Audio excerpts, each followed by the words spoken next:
बनासकांठा जिले के थराद में मुख्य नर्मदा नहर में जामदा नगर गांव से निकलने वाली इटाटा माइनर में पानी रुकने से थराद और वाव तालुका के 7 गांव में स्थिति गंभीर है। नर्मदा विभाग भी जलस्तर बढ़ने पर पानी उपलब्ध कराने की योजना बना रहा है। किसानों को लगातार पानी मिल सके इसके लिए मुख्य नहर का रखरखाव किया जाता है।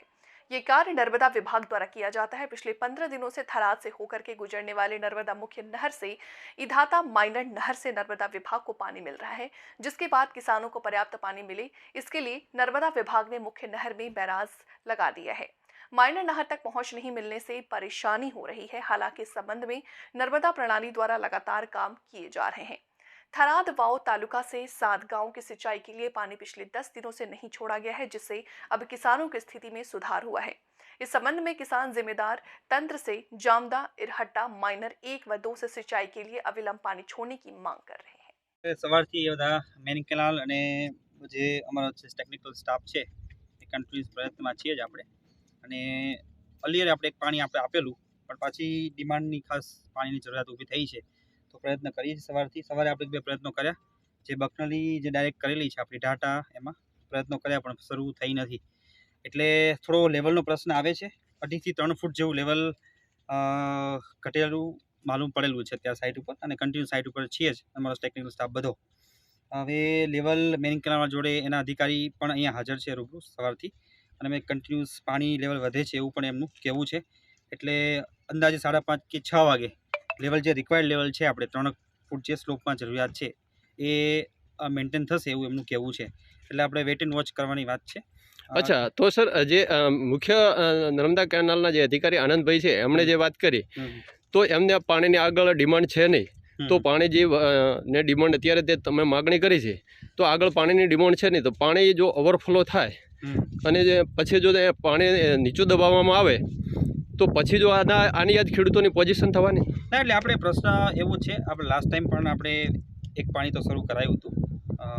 એમાં પણ આવો જ પ્રશ્ન હતો પણ એમનું પણ એવું મેન કેનાલમાં એવું છે કે લેવલ અચાનક અમે વધારી ના શકીએ એટલે આપણે એમના જોડે સંપર્ક કરીને એવી વાત થઈ કે લેવલ તમે ધીમે ધીમે વધારો કે જેટલું લેવલ આપણે રિક્વાયર્ડ જોઈએ છે એકવાર લેવલ મેન્ટેન કરી રાખીએ અને પછી તમે ડિક્રીઝિંગ ડિમાન્ડ તમારી ઓછી હોય એ પ્રમાણે ઘટાડો એટલે અત્યારે આપણે બકનળી એકવાર સક્શન હેડ ક્રિએટ કરી લેશે એ પૂરતું આપણે પાણીનું લેવલ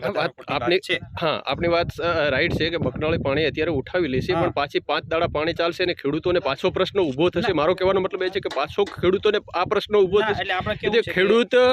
साहेब खेडूत छे ने ટાટુડીના જેવી હાલત થઈ જશે। ખેડૂત આગો નહીં જઈ શકે પાછો નહીં જઈ શકે કાં તો ખેડૂતને બાંયધરીથી કહી શકો છો કે તમને પાણી કન્ટિન્યુઅસ મળશે નહીંતર તો જે ખેડૂત અત્યારે છે ખેડૂત પાણી લેશે અને એનું કોરવણ પિયત પાશે અને પાછળથી જો ખેડૂત દેવામાં આવશે અને ખેડૂતનો પાક પાણી ન મળે તો બળી જવાનો છે ના એટલે આપણે ખેડૂતને જો એ જ રિક્વેસ્ટ કરીએ છીએ અત્યારે આપણે રવિ સિઝન તો ઓલમોસ્ટ આપણે બધી ચલાવી સારી રીતે રવિ સિઝનમાં બહુ પ્રશ્ન ક્યાંક અમુક ટાઈમે પ્રશ્ન આવે છે પણ બાકી રવિ સિઝનમાં લગભગ જ્યાં સુધી મેં વિઝિટ કરી રવિ સિઝન સારી રીતે બધાની કમ્પ્લીટ થઈ ગઈ છે એટલે આપણે હવે શું છે કે ખેડૂતોએ આ આપણો ઇધાટા ડાયરેક્ટ બકનળી એ રવિ સિઝન ચલાવવા માટે જ આપણે આયોજન કરેલું અને રવિ સિઝન આગામી 15 માર્ચે ઓફિશિયલી અમારી પૂરી થાય એટલે એ પ્રમાણે ખેડૂતે પણ થોડું આ સિઝન પૂરતું સમજવું જોઈએ કે અમે ઓલરેડી આયોજન નવું ગેટનું આયોજન કરેલું છે એ થઈ પણ જશે એ બાંહેધરીને આપીએ છીએ કારણ કે બીજી રીતે આયોજન કરશું ટૂંકમાં નેક્સ્ટ ટાઈમ આ પ્રશ્ન નહીં થાય તો અત્યાર પૂરતું આપણે આટલું રિવિઝન ચલાવી હવે એટલું પૂરતું આયોજન કરે તો વધારે સારું છે કારણ કે આમાં આપણે વધારે કોન્ફિડન્સથી કે સારી રીતે પાણી આપીએ એવી બાંહેધરી ના આપીએ છે કારણ કે આ બકનળી કેવું છે કે હવે બધાને લેવલ ઓલ ઓવર જે કમર નાખો છે આ નર્મદાનો એ ઓછી ડિમાન્ડ બધાને થઈ ગઈ છે કારણ કે હવે એટલું બધું જે રવિ સિઝન પ્રમાણે ડિમાન્ડ હોય એવી ડિમાન્ડ ના હોય એટલે એ પ્રમાણે આખું મેન્ટેન લેવલ પહેલાં જેવું જ્યારે રવિ સિઝન સ્ટાર્ટિંગમાં થાય એવું ના થાય એટલે ખેડૂતો પણ થોડી સમજવાની જરૂર છે કે તમે એ પ્રમાણે આયોજન કરો કે હવે ઓલમોસ્ટ સિઝન પૂરી થઈ છે એકાદ સિઝન પૂરતું જો થતા આપણે આયોજન કરીશું બરાબર પણ આપણે એ બાબતે સ્પષ્ટ માહિતી ના તો સાહેબ ખેડૂતો પાસેથી મને ઘણું એવું બધું જાણવા મળ્યું છે કે બધી કેનાલો અને માઇનરો ચાલુ રહે ઉનાળુ સિઝનમાં અને આ એક ઇસ્યુના કારણે જો આ જ કેનાલ ચાલુ ન રહે તો 7 ગામ પાણીથી વંચિત રહી જાય તો એમની પણ એક નારાજગી છે। ઉનાળુ સિઝન હવે કેટલી શરૂ રાખવી તો સરકાર હવે ડિસિઝન લેશે કે કેટલું સુધી એક્સટેન્ડ કરવું ના કરવું વધઘટ કરવી એ હું આજે કાર્યપાલક તરીકે અહીંયા બાંહેધરી ના આપું ક્યાં સુધી સિઝન શરૂ રહેશે એટલે એ મીડિયા પત્રકાર તમને માહિતી મળી તો પણ આપજો કે કેટલું છે એ પ્રમાણે આયોજન કરશું પણ એ હજુ સત્તાવાર ઇન્ફોર્મેશન અમને મળી નથી કેટલા ટાઈમ સુધી શરૂ રાખવાની અત્યારે તો અમારું આયોજન એવું છે 15 માર્ચે અમે રવિ સિઝન ઓફિશિયલી પૂરી થાય પછીનું આયોજનનું અમે આપણે ના કહી શકીએ એટલે અત્યાર સુધી આયોજન કરો ખેડૂત એટલું અમે આશા રાખીએ છીએ। ઓકે એમાં ઇધાટા માઇનર 2 એની અંદર છેલ્લા 10 દાડા થયા રાતેકથી ખેડૂતો વાટ લીધા પછી છતાં પણ પાણી કોઈ જાતનું મિલતા નથી. ખેડૂતો મોંઘા ભાવના બિયારણો દવાઓ ખર્ચા કરીને અમે એકદમ ખર્ચમાંથી ખલાસ થઈ ગયા હતા. છતાં પણ અધિકારીઓને વારંવાર ટેલિફોન રજૂઆત કરી છતાં પણ પાણી અમને રાતે 2-4 કલાક મળતું નથી. દાવશે તો મળે જ ન મળે, ક્યારે મળતું નથી, પણ રાતે મળતું નથી. હવે ખેડૂતોને એક તો ચક્રવર્તી વાવાઝોડાનું નુકસાન, ઉપરથી આ મોંઘા બિયારણ અને પાણી માટે ખેડૂતો રાતે લગભગ આખી રાત અહીં ઠંડીની અંદર અમે બેઠા હતા,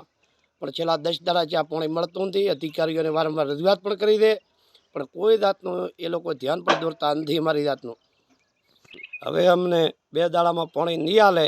તો અમે તમામ ખેડૂતોએ નક્કી કર્યું છે કે થરાદ ખાતેની કચેરી માથે જાય અને ભૂખ હડતાલ માથે ઉતરવું પડશે. અને સરકારને અમને આ પિયત કર્યું આનું ભલે વળતર આલે, બાકી અમારો